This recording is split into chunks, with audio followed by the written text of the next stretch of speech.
and it misses the most critical piece. Perhaps you've heard my story that I was a messenger sent from God and sent to a people to speak His word to those people.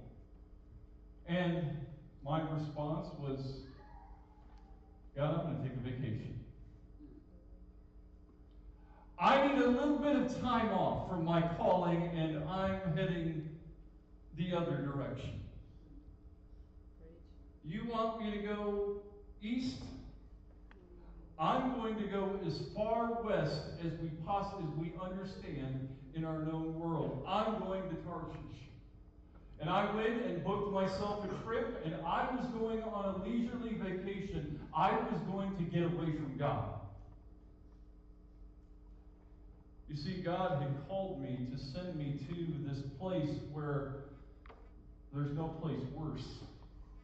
It was hell on earth. Nineveh. Nineveh, you've heard of despot empires. None of them were worse than the Assyrian Empire.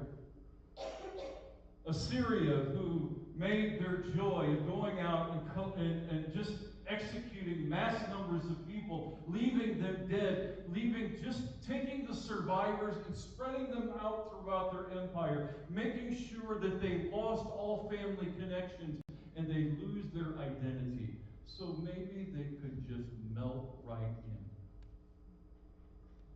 Those that would take and do things and strip women down and rape them and molest them and take and strip men of their skin just for the pure joy of seeing people suffer.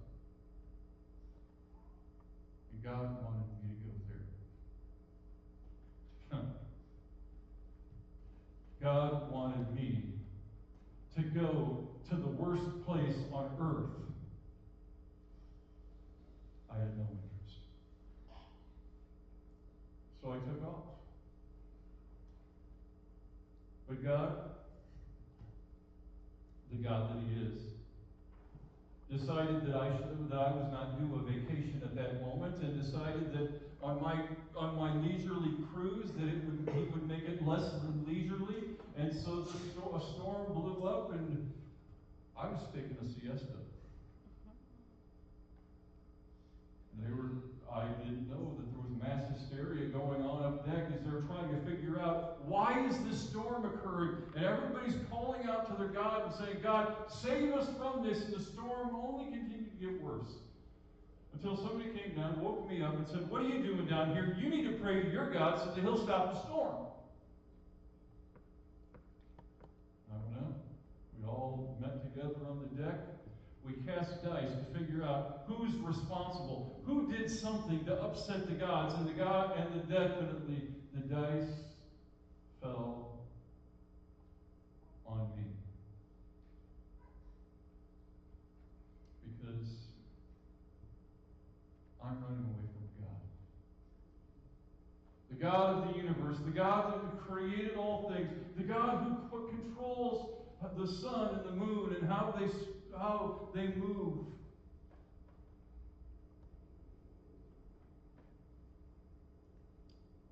I told Him to throw me over.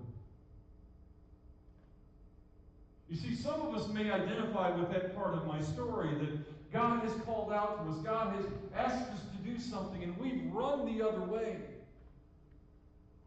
That we, rather than entering into God's mission for us, have decided that we have better plans than God's plans for us. And God has to do something to get our attention. But that's not the most important part of my story. When I was thrown overboard and into the sea, then God provided alternate transportation. He provided a fish to consume me, and I got to camp out for 3 days and nights in the belly of a fish as it took me back to shore. That's the part that most people understand. The Sunday school story that's often visited on an annual kind of basis with children. The story that we hear, Jonah and the big fish. But my story's more than a fish story. It's a part of my story, and someone later on would actually take that part of my story, being in the belly of a whale for 3 days and 3 nights, and use it as an illustration of what they would accomplish for themselves, for the kingdom. That he would be placed for 3 days, and he would come out. Just as that fish vomited me up on shore, he would break forth from that place where he had been entombed. It's a big part of my story, but it's not the most important part of my story.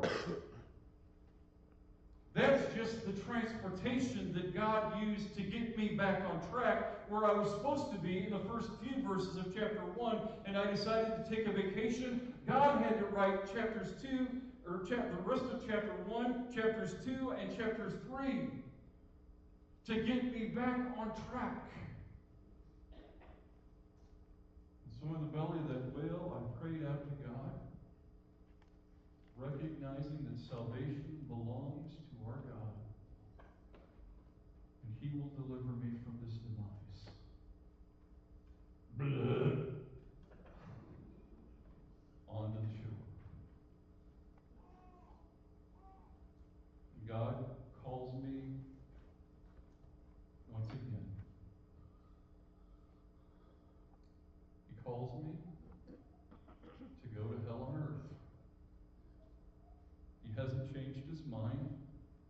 His call on me remains the same.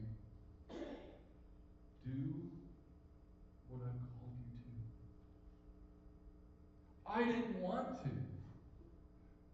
For I know what God is like. God is a loving God, ever patient and long-suffering. And if I do what God says, then what will result was something less than what I really would like to have happen. I arrived in Nineveh. And I take a day to familiarize myself with the city, and I'm arriving towards the center of the city when I begin to speak God's given word to me. 40 days, and you guys are out of here. Oh, I could say that with a wide smile on my face. Because nothing would bring me more pleasure than God wiping out this evil city and all of the things that they have done to mankind. To punish them gravely, to punish them excessively, to stand there and say, "Go God!" And so the thrill of that message. But then, as I thrilled at that message, I began to see that message was hitting home with the people of Nineveh. They were turning from their sin. They were wrapping themselves in sackcloth and covering themselves with ashes and weeping over their sin.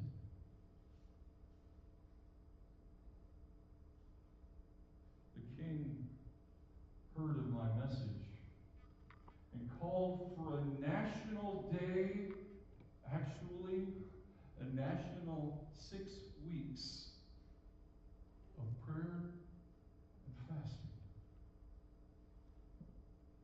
hoping that God would turn his wrath away from the city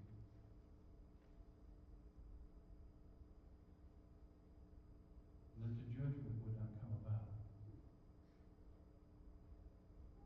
I finished my tour, 40-day preaching engagement,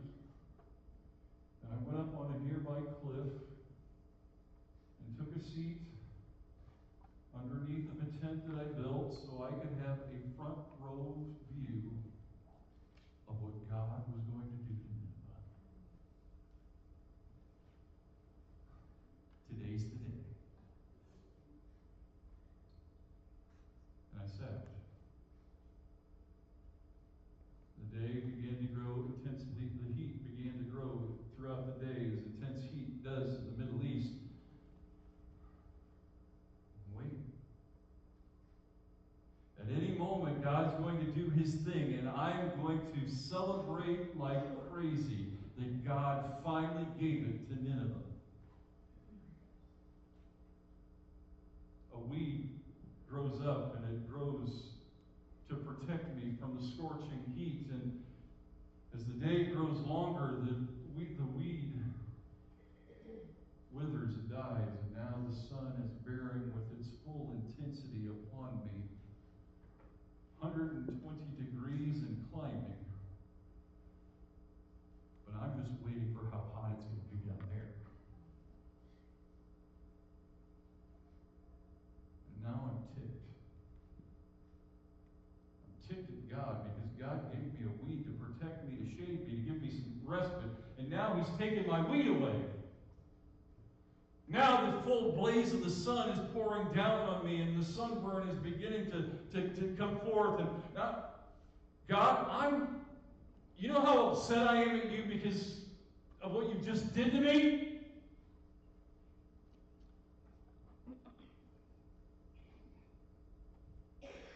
God breaks into my tirade and says, "You okay? You really that upset about weed?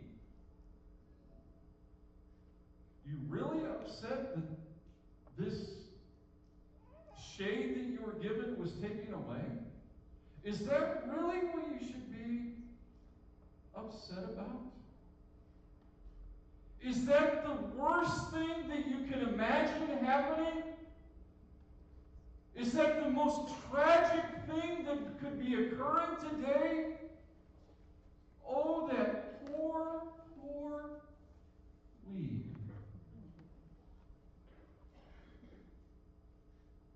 As you sit there and consider your weed and all of the things that it's done to you, why not consider the 120,000 people that you are sitting there just waiting in joy to see devoured by flames?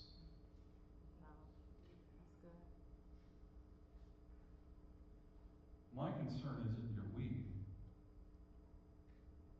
My concern is in the hearts of people.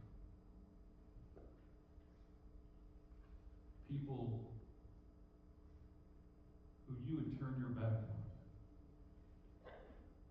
and run from the mission of taking the word to them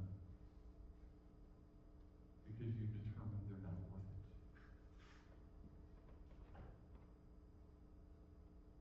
And then God just pricks my conscience just a little deeper when He says, "Can't you even be concerned about the cows in Nineveh? If you're not concerned with the people, perhaps you'd be concerned about the livestock."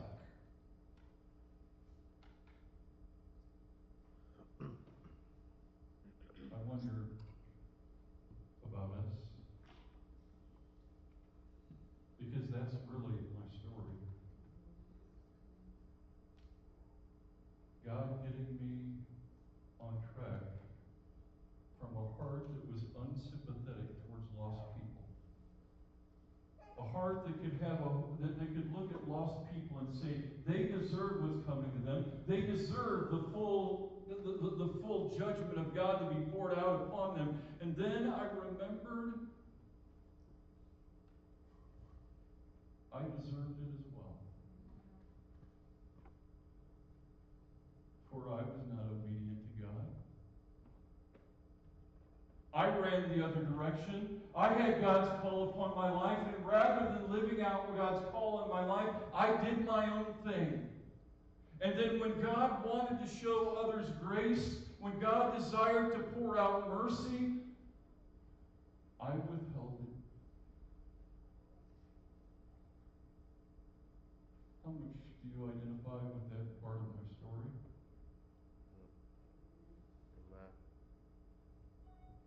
You see, some of you have run away from God. None of you will probably be swallowed by a fish and live there for 3 days and 3 nights. But I think most of us can understand what it's like to live a life that says, I'm withholding grace.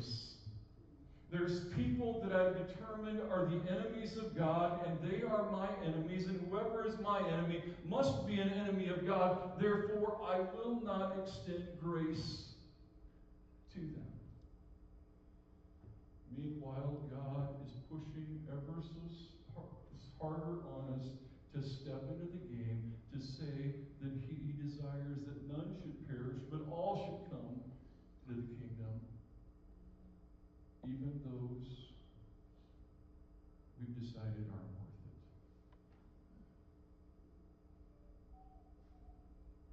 Do you relate to my story? Amen. Do you understand my struggle? Have you walked in my soggy boots? God's calling you to your Nineveh. God's calling you to express His grace to people that you have no reason to love, no reason to reach, no reason to give grace to, except for the call He's given you. Let's pray.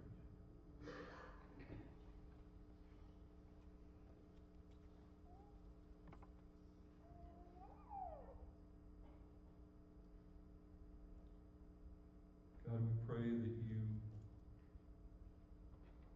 would not have to go to such extreme steps, such extreme measures, to call us back to the mission of reaching people who are far from you. God, I pray that we would be much easier to respond, much quicker to step into your mission.